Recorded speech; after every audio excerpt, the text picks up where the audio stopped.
Good morning student. आज हम पढ़ेंगे प्रश्नावली नंबर 3.2 कि दो समीकरण देते हैं तो उनके हल किस तरीके से होंगी, उनके हल की प्रकृति कैसे होंगी, वो उनका ग्राफीय निरूपण और बीजगणितीय निरूपण किस तरीके से होता है वो हम देखेंगे।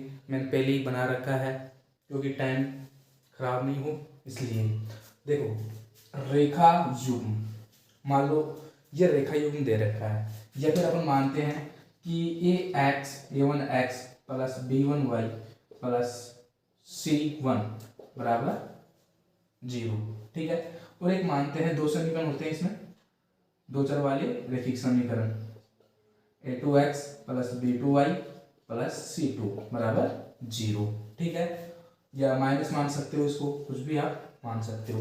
तो यहाँ देखो, अगर a1 बट्टे a2 नॉट इक्वल b1 बट्टे b2 हो तो जो है ग्राफीय निरूपण, ग्राफीय निरूपण क्या होगा? ग्राफीय निरूपण क्या होगा? प्रतिच्छेद जो दो रेखाएं हैं, आपको ये तो पता ही है कि रैखिक समीकरण है, इसका मतलब उस समीकरण से रेखा बनेगी। ये तो फिक्स हो गया क्योंकि रैखिक समीकरण है, तो दो रैखिक समीकरण दोनों रेखाएं क्या होंगी? प्रतिच्छेदित। ठीक है, और इसका बीजगणितीय निरूपण क्या होगा? केवल एक हल मतलब अद्वितीय हल। ठीक है, अद्वितीय हल। आई होप आपको ये समझ में आ गया होगा। अब बात करते हैं कि a1 बराबर b1। ठीक है, ये तो हो गया आपका कि a1 upon a2 not equal b1 upon b2, तो वहां पर ग्राफीय निरूपण प्रतिच्छेदित होगा और बीजगणितीय निरूपण केवल एक हल होगा। ठीक है, अब बात करते हैं अपन उनकी अनुपातों की तुलना में। a1 अपॉन a2 बराबर b1 upon b2 equal to c1 upon c2। तो यहाँ कौन सा होगा? ग्राफीय जो निरूपण होगा वो होगा संपाती। क्या होगा? संपाती। ठीक है, संपाती रेखाएं होंगी। ठीक है, प्रतिच्छेदित रेखाएं होंगी। ठीक है, अब देखो, और इसके हल अनेक हल होंगे क्योंकि संपाती का मतलब क्या होता है? एक के ऊपर दूसरी रेखा। तो अनेक हल क्यों होंगे? क्योंकि ये रेखा मान लो जा रही है तो इसी के ऊपर इस समीकरण की जा रही है ये रेखा, तो इसी के ऊपर इस समीकरण की भी जाएगी, इसके ऊपर।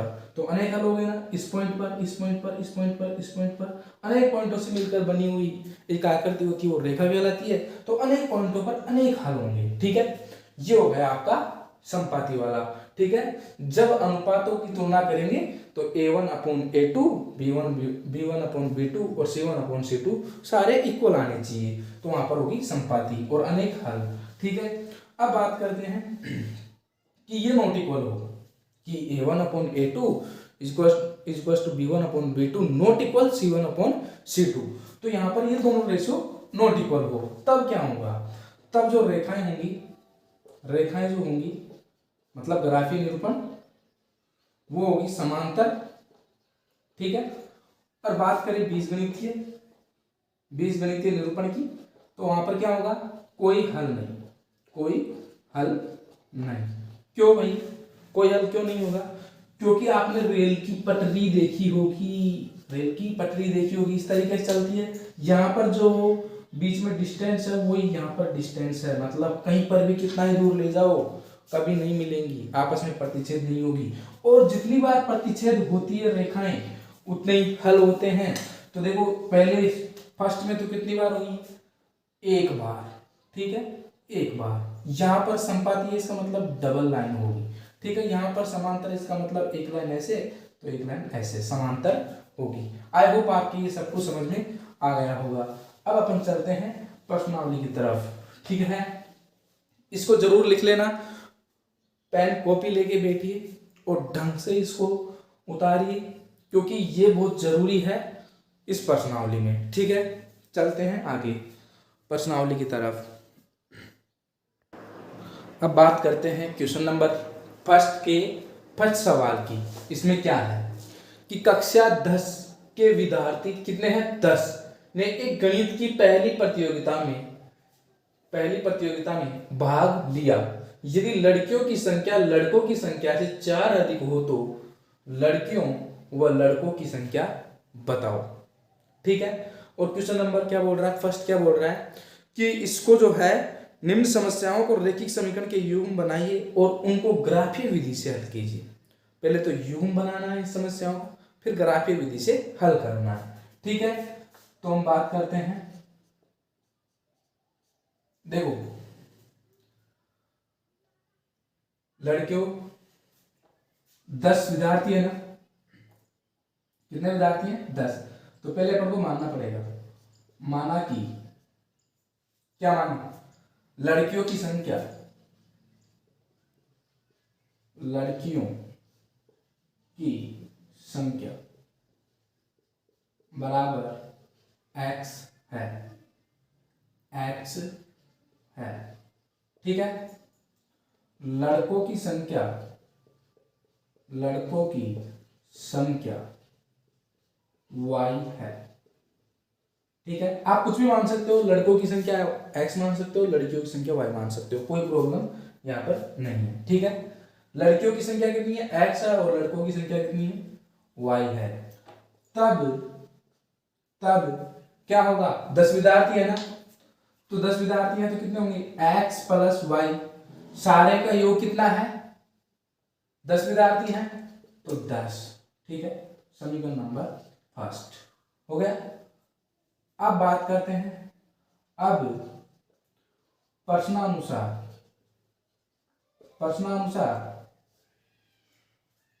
प्रश्नानुसार देखो लड़कियों की संख्या लड़कों की संख्या से 4 अधिक है। लड़कियों की संख्या मतलब x जो है अधिक है इससे y से कितने 4। तो इसको ऐसे लिख सकते हैं x बराबर y प्लस 4। कैसे आया, देखो x के बराबर में y नहीं है, x के बराबर में y नहीं है। अगर हम बात करें कि किसी यहाँ पर बात करते हैं कि 5 बराबर 2। ठीक है। बराबर नहीं है ना, ये बराबर नहीं है ना, बराबर करने हैं तो क्या करेंगे इसमें, या तो इसमें से 3 इसमें 3 जोड़ेंगे या फिर इसमें से 3 घटाएंगे। ठीक है। बराबर करने के लिए या तो इसमें से 3 घटाएंगे या इसमें 3 जोड़ेंगे। तो अपन बराबर करने के लिए y में यानी कि लड़कों में कितना जोड़े 4। तो यहाँ पर अगर लड़कियों की संख्या ज्यादा है तो लड़कों में कुछ जोड़ेंगे जब जाकर बराबर होगा। ठीक है। अब चलते हैं कि मैं ऐसे लिख सकता हूं कि x इसको इधर ले लेते हैं माइनस वाई बराबर 4, समीकरण नंबर 2। अब ग्राफीय करना है, ग्राफीय विधि से इसको हल करना है। तो समीकरण फर्स्ट से ग्राफीय सारणी। ठीक है। समीकरण फर्स्ट ये रहा x प्लस वाई बराबर 10। तो यहां पर मानना पड़ेगा, माना x बराबर कितना भी मान लो, x बराबर 0 तब y बराबर 10। ठीक है। अब एक मान लेते हैं x बराबर कितना मान सकते हो आप, अपनी सुविधा के अनुसार मान सकते हो। x का मान y का मान अपने आप निकला आएगा।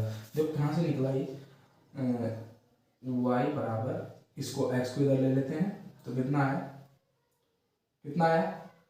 y बराबर 10 माइनस x। तो x का मान जब 0 माना तो 10 में से 0 गया तो 10 बच गए। ठीक है।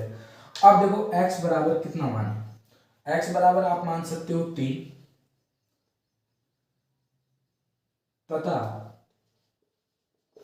x बराबर 3 मान लेते हैं, 4 मान लो, 5 मान लो, कुछ भी मान लो।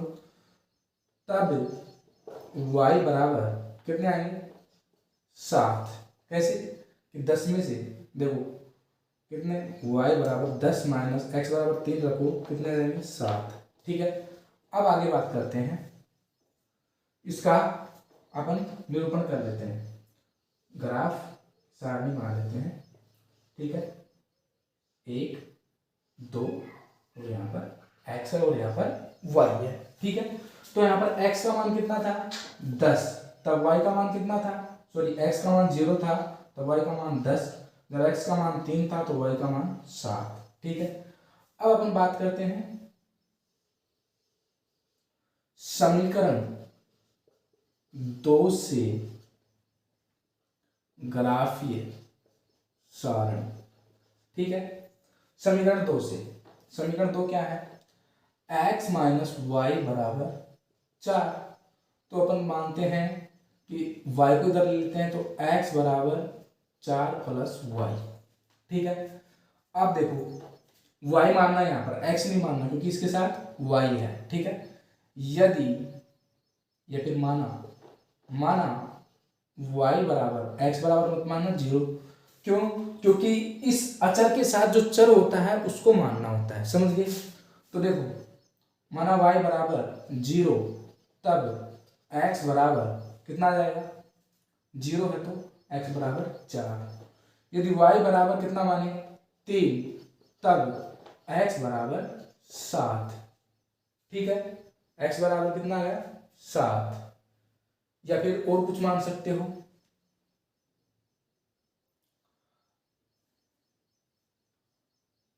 ठीक है, अब अपन बात करते हैं ग्राफ बनाने की। ठीक है, ग्राफ बनाते हैं इसकी।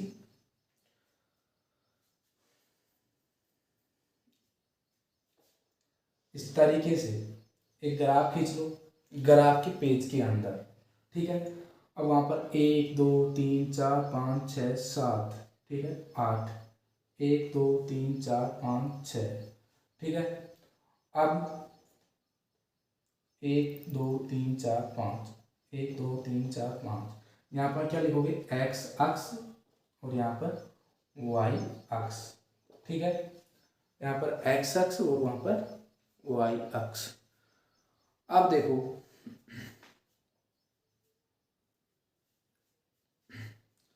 क्या हो जाएगा, जब x का मान यहाँ पर 1 2 3 5 7, ठीक है, यहाँ पर 2 4। ठीक है, तो देखो जब x का मान कितना था, जब x का मान 0 था, x का मान 0, यहाँ पर आप पैमाना भी लिखेंगे, पैमाना माना एक बड़ा खाना x व y अक्ष पर, x व y अक्ष पर, x व y अक्ष पर एक बड़ा खाना बराबर 1 इकाई। ठीक है, तो यहाँ पर अपन मान सकते हैं। अब देखो x पर 0, y पर 10, कितने हैं y पर 10, तो यहाँ पर तो कुछ आगे तक चलेगा। ठीक है, तो इसको और नीचे उतार लेते हैं।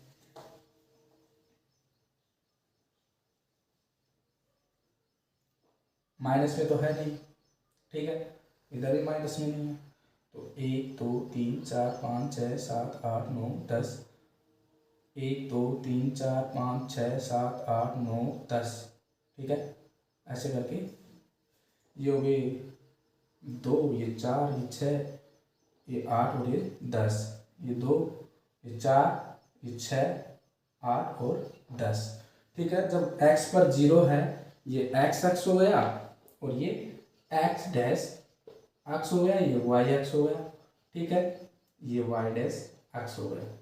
ठीक है, अब देखो x पर 0, y पर 10, y पर 10 और x पर चलना ही नहीं, जिस पर 0 है उस पर नहीं चलना। x पर 3, y पर 7, x पर 3 यानी कि यहाँ हो गया और y पर 7 यानी कि 6 7 यहाँ पर हो जाएगा, यहाँ होगा। ठीक है, ऐसे ही बन जाएगा।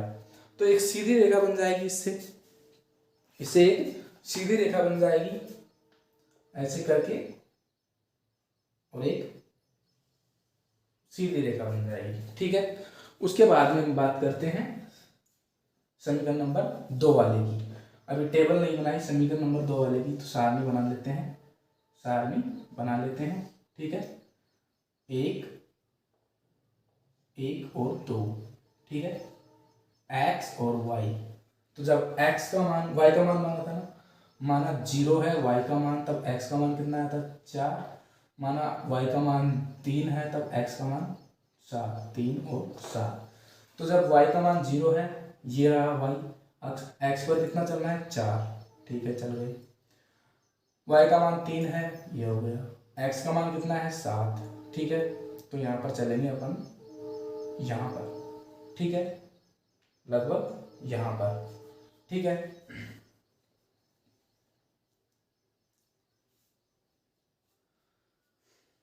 ठीक है, काट लो इसको। तो इसको इस तरीके से बना सकते हैं क्या, ये थोड़ा ऐसे आएगा सीधा लाइन, देखो ये इसके ऊपर वो की नहीं आ रही, ये यहाँ से लेकर ऐसे ही ऐसे, ठीक है, ऐसे कटती हुई जाए, ठीक है। अब इसको मिला देते हैं, ठीक है, अब इसको मिला देते हैं। तो यहाँ पर ये लगभग यहाँ पर मिलेगी, कहाँ पर, x का तो 7 और y का 3, ठीक है, x का 7 और y का 3।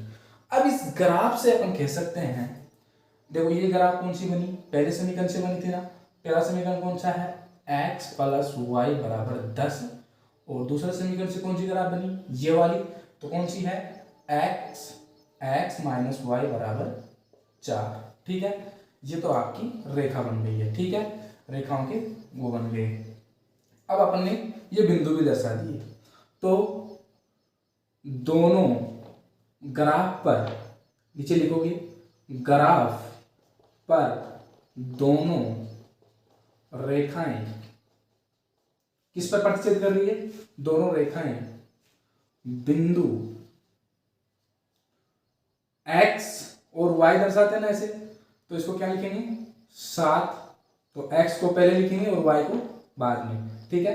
तो 7 3 पर प्रतिच्छेदित हो रही है।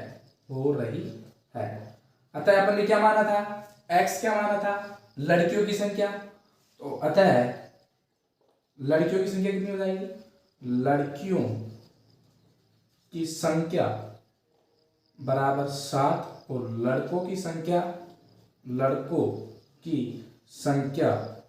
बराबर 3, ठीक है।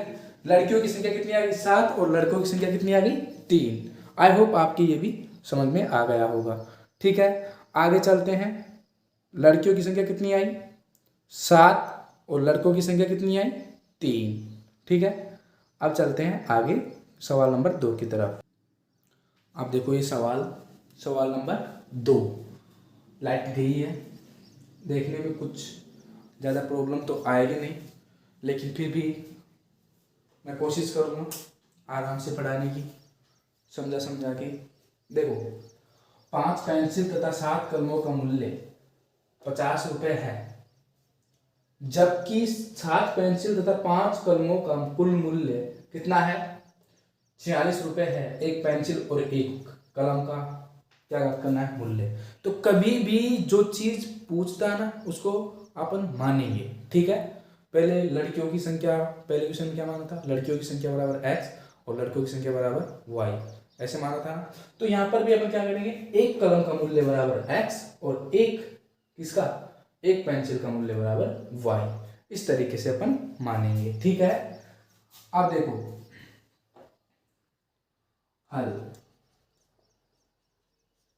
माना एक पेंसिल या कलम जो भी तुम मानना चाहो, एक पेंसिल का मूल्य बराबर कितने रुपए है, x रुपए है, तथा एक कलम का मूल्य कितना रुपया, y रुपया है, ठीक है।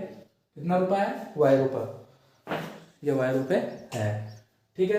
अब देखो क्या करना है, पहली शर्त क्या है, 5 पेंसिल और 7 कलम है। दूसरी शर्त क्या है, 7 पेंसिल और 5 कलम है, मूल्य भी दोनों के अलग अलग है। अतः प्रश्नानुसार पहली शर्त क्या है, पहली शर्त 5 पेंसिल है, अगर एक पेंसिल 5 रुपए की आ रही है तो 5 पेंसिल कितने की आएगी, 25 रुपए की, यानी कि 5 से गुणा किया, तो यहाँ पर भी एक पेंसिल के मूल्य को 5 से गुणा कर देंगे और एक कलम के मूल्य को 7 से गुणा कर देंगे। ठीक है, तो पहली शर्त में क्या लिखोगे, 5x प्लस 7y बराबर कितने रुपए का है, कुल प्लस क्यों लगा रहे हैं, क्योंकि कुल मूल्य जो है यानी कि योग जो है 50 रुपया है। ठीक है, समीकरण नंबर फर्स्ट। अब बात करते हैं दूसरी शर्त। दूसरी शर्त क्या है, 5 कलमों तथा कितनी है, 7 पेंसिल तथा 5 कलमों का कुल मूल्य कितना है, 46 रुपए। तो 7 को किससे गुणा करेंगे, 7 को किससे गुणा करेंगे, x से, प्लस 5 को किससे गुणा करेंगे, y से, बराबर कितना है, 46। ठीक है, समीकरण नंबर 2। अब अपन पहली और दूसरी शर्त लगा ली। अब अपन बात करते हैं दोनों शर्तों में, पहली शर्त का ग्राफिक निरूपण करते हैं और दूसरी शर्त का भी ग्राफिक निरूपण करते हैं। ठीक है, समीकरण नंबर फर्स्ट से, अब समीकरण नंबर फर्स्ट से क्या करेंगे, ग्राफिक निरूपण। ठीक है, तो 5x बराबर 50 माइनस 7y, तो इसको ऐसे लिख सकते हैं क्या कि x बराबर 50 माइनस 7y बट्टे 5। ठीक है, बट्टे 5। तो देखो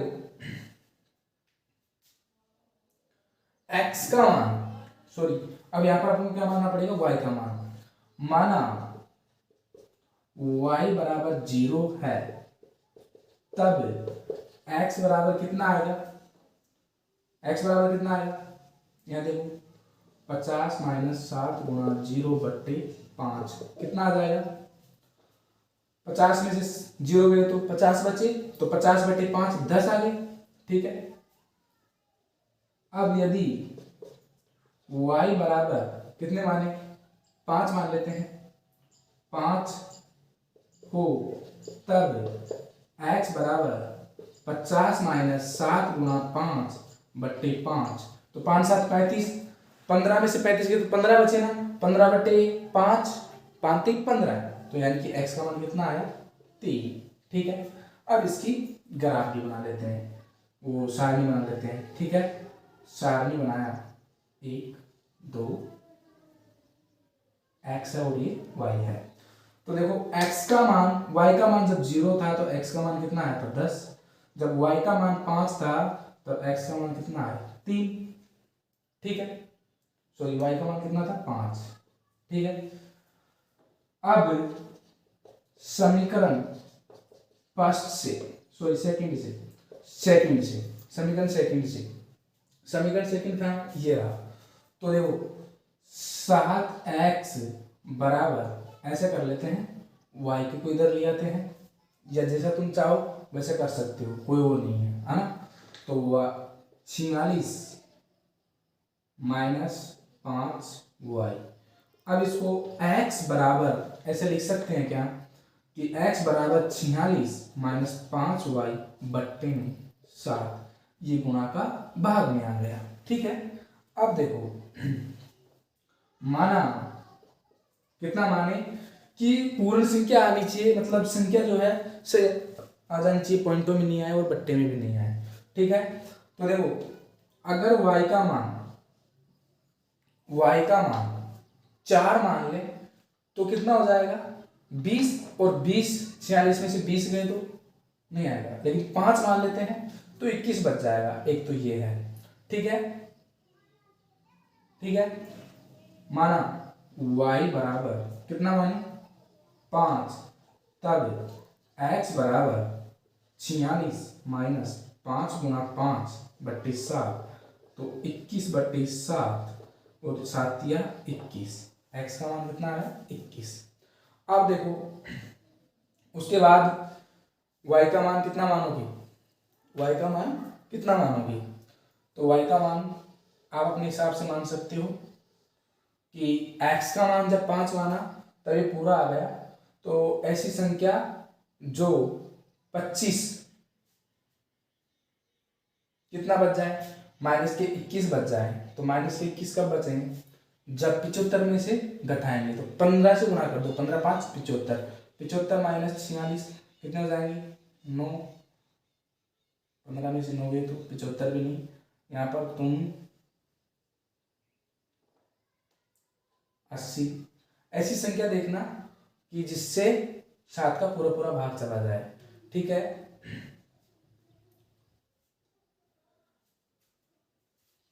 कौन सी संख्या ले दे, ये नहीं, चाहे कोई सा ही समीकरण हो, ऐसा मान आए कि बट्टे में नहीं आए।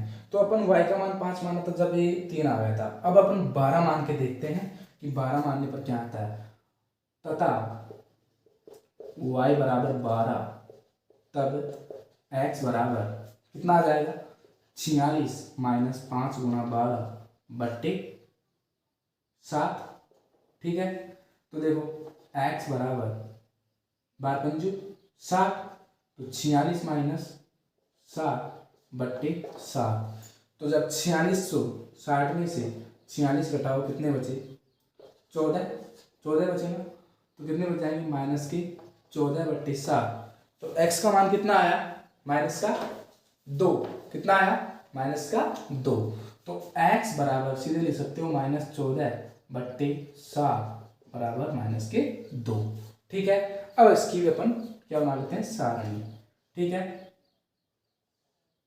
1 2 x और y। तो x का मान, जब x का मान कितना था, y का मान 5 था, तब x का मान कितना 3, जब y का मान कितना था 12, तब x का मान कितना था -2, ठीक है। अब यहाँ पर अपन एक ग्राफ ड्रॉ कर लेते हैं, ठीक है, ग्राफ ड्रॉ कर लेते हैं। 1 2 3 4 5 6 7 8 9, ठीक है, और एक 10, ठीक है। यहाँ पर लेते हैं 1 2 3 4 5 6 7 8 9 10 11 12, ठीक है, 12 तक ही है लास्ट।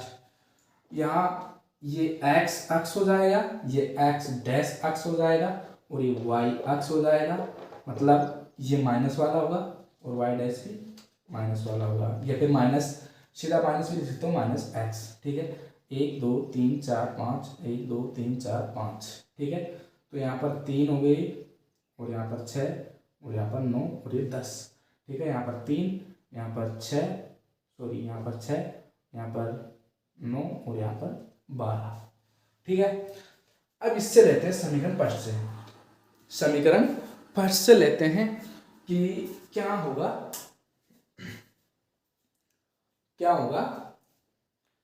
जब y का मान 0 तब x का मान 10, ठीक है, यहाँ ले लिया।